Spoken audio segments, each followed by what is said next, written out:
back, YouTube, to another episode of Cooking for the Culinarily Challenged. We've had a lot of requests to make another cooking video, so finally we just went, okay, we'll do it again. So, tonight we thought we'd do something a little bit different. You know, when we're thinking of good meals that the kids will eat, we kind of get stuck in a rut of doing the same old things again and again and again. So we thought we'd do something a little bit different tonight. We would do breakfast for dinner. Breakfast is one of those things everybody loves, and tonight we've decided to make waffles, bacon, and scrambled eggs. And the part we're actually going to take you through tonight with us is we're going to make our waffles from scratch. Yes, from scratch. And our whipped cream also. So, without any further ado, let's get cooking. What we'll need first for our whipped cream is, and this is a special thing to know, is we're going to do it in a metal bowl. And one thing they recommend is that you have the metal bowl chilled beforehand, and that'll help the cream to whip a little bit better. So here in the fridge, we've got the bowl chilling, all set to go. We've got our vanilla extract, our heavy whipping cream, and our powdered sugar, and we are going to put that together in our bowl right here. And that's all it takes is 3 items to make whipped cream? I know, how easy is that? Why would you ever buy it in a package again if you could make it, and it's so easy? Super tasty. Yes, but, you know, I never cook without a little something to drink, so cheers. Okay, so here we are in our fancy schmancy stand mixer, which I know that you can do this with just a whisk. I've done it before, but we're going to use the fancy schmancy stand mixer. And I think that was a Christmas present one year for me? It was. I think it was, wasn't it? No, it wasn't. Okay, never mind. But we're going to start for this time with 1 cup of heavy whipping cream. Given the volume that we have, we're kind of cutting our recipe down a little bit because we don't need so much. So we're going to have 1 cup of heavy whipping cream. We're going to do 1 teaspoon of vanilla extract, and we're going to do 2 tablespoons of our powdered sugar. So we're going to have that on standby. And first thing is our milk goes in the bowl. It's so heavy. Alright. And we're going to start off kind of slow just because we don't want to slosh it around the inside of the bowl, and we're going to work our speed up a little bit.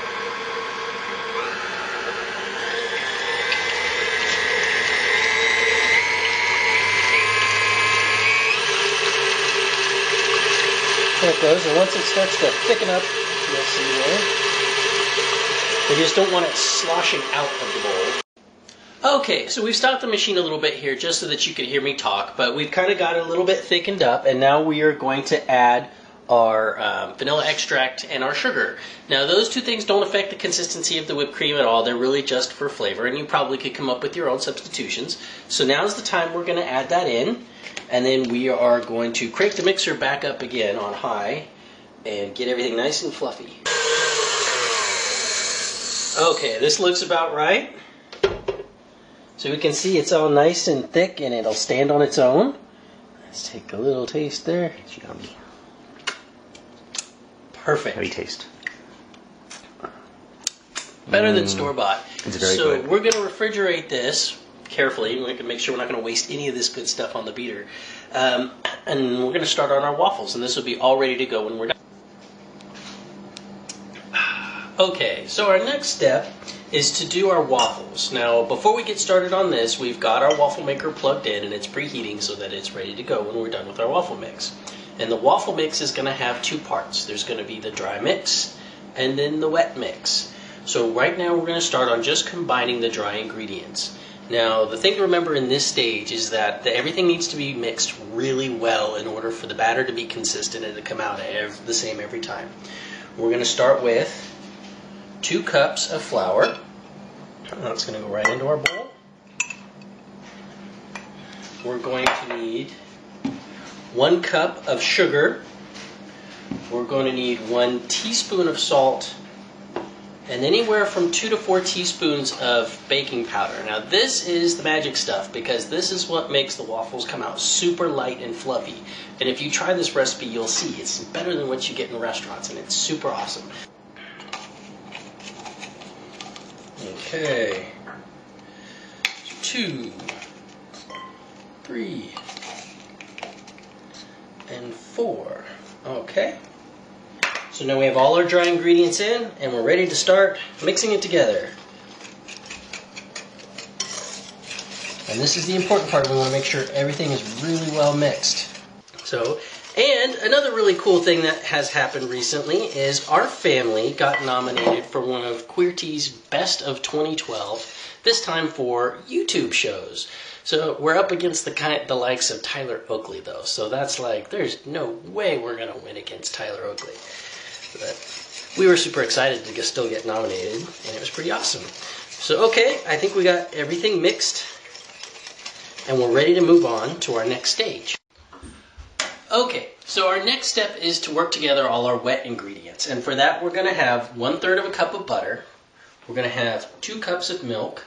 And we're going to need 1 teaspoon of vanilla extract. And we have 2 eggs here, beaten. We made sure we had that ready to go. And we're going to combine all those wet ingredients together before we add it to the dry mix. Now, to do that, we're going to want to heat up a couple of our elements first. We want to soften the butter so that it'll mix together. And we're also going to heat up the milk so that it makes the total mix lighter and fluffier.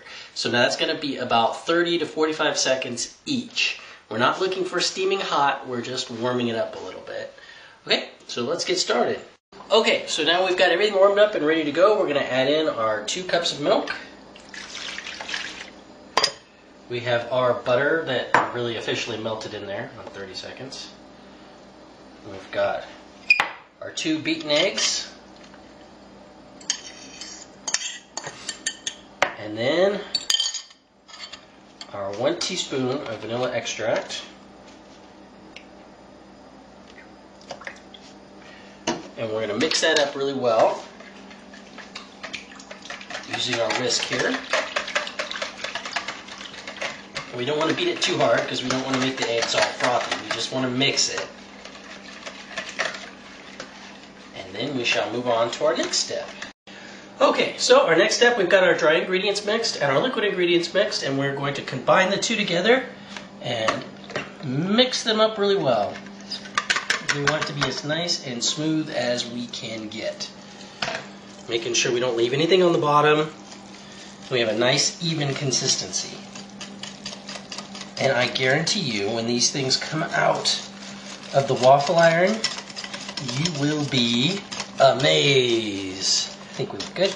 Got to add the blueberries? Yep. In they go.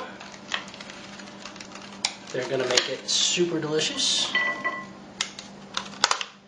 And as you're putting it in the waffle iron, just remix it up again because all the blueberries tend to settle on the bottom. Okay, and that's our mix. It is ready to go in the iron, and I'm super excited to see it. Okay, so we're ready to cook. We've got our waffle iron preheated, and it's time to go. So we're going to pop that sucker open. A little bit of cooking spray to keep everything from sticking to. Alright. And then, time for the waffle mix. So a little bit in.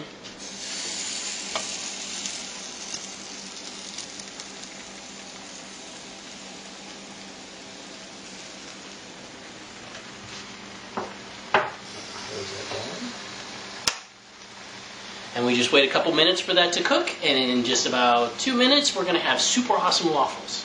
Okay, so it's been a couple minutes. We're going to take a little peek at them. And they're looking pretty good. Came out easy. Yep, everybody looks great. You'll know pretty quick if it's not done because they'll still be gooey in the center and they won't come out easy.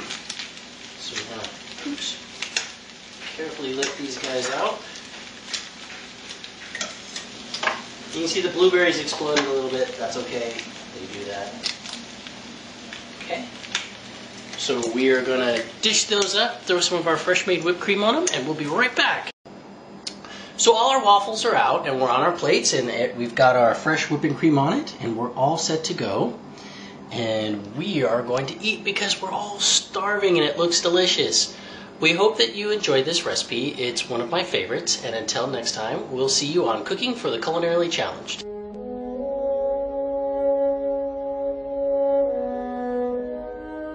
Okay, so all the...